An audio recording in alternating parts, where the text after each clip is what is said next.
Now, about 50,000 police and correctional services officials have tested positive for COVID-19 since the outbreak began. Over 870 have since died, unfortunately. Let's bring a Police and Prisons Union POPCRU to discuss the views on the protection of the protectors of this country, as well as mandatory vaccines. He joins us now, Richard Mamabulo. Thank you very much for your time this morning, Richard.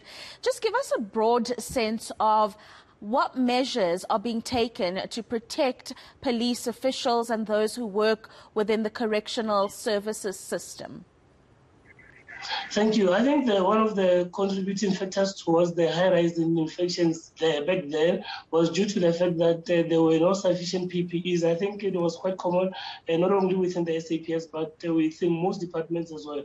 So since the launch of the vaccine drive, which took place only this year, which was a period of over a year, we already had about 32,000 members of the SAPS who were infected, and there were already 627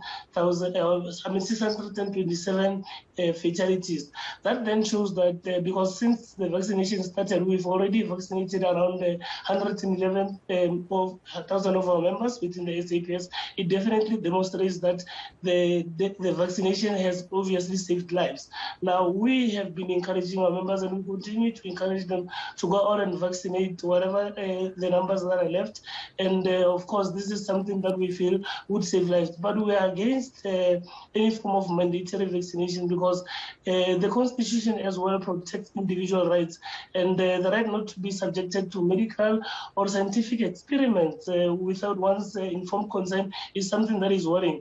We are expecting that government should obviously ensure that despite the level of misinformation that is currently going on, government should do more in ensuring that people understand the impact of the impact the vaccine has on saving their lives. So that is where we are currently. It's very interesting that you would acknowledge the power that the vaccine has in terms of saving the lives of your members, but you are calling for government not to make vaccines mandatory. It's a little bit of a contradiction, wouldn't you say, Richard? And of course, this is no longer an experiment. Trials have been done, and it's an actual rollout of the vaccines, and it's proven now that it actually works. Look, I'm not disagreeing with you, and of course, I'm not contradicting myself. The point here is that as much as we are doing, encouraging our members to do get vaccinated, at the end of the day, individuals have got their own decisions to make, and of course, within the Constitution, those rights are protected. So as a union, we do definitely support the vaccination, as we have seen amongst our members that it has since reduced the level of fatalities that we've been having. Talk us through how much of the members have been vaccinated. Do you have exact figures of the forces that have been vaccinated at this stage? Yes, the figures within the SAPS alone is 111,000. You see, part of the problem why we could not get other statistics from the Department of Correctional Services and Traffic was because there are steering committees which were launched mainly to deal with day-to-day issues around how to deal with the pandemic. Their steering committees were not sitting on a regular basis, so their statistics have not been consistent. But in reality, these statistics will actually even be more than what we anticipate. What are your members saying about how government should deal with the fourth wave?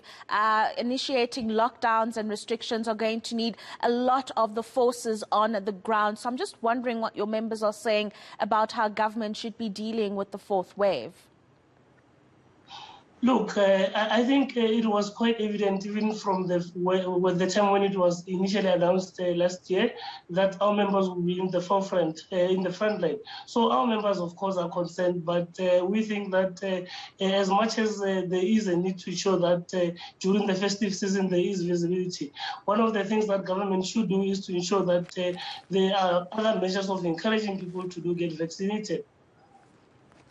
Thank you very much, Richard Mamabulo, who's the spokesperson of POPCRU, talking us through the police services as well as correctional service members who have been vaccinated, those who have gotten ill from the virus and have survived because they are vaccinated, and of course calling on all of their members to get vaccinated. But government must not make the jab mandatory.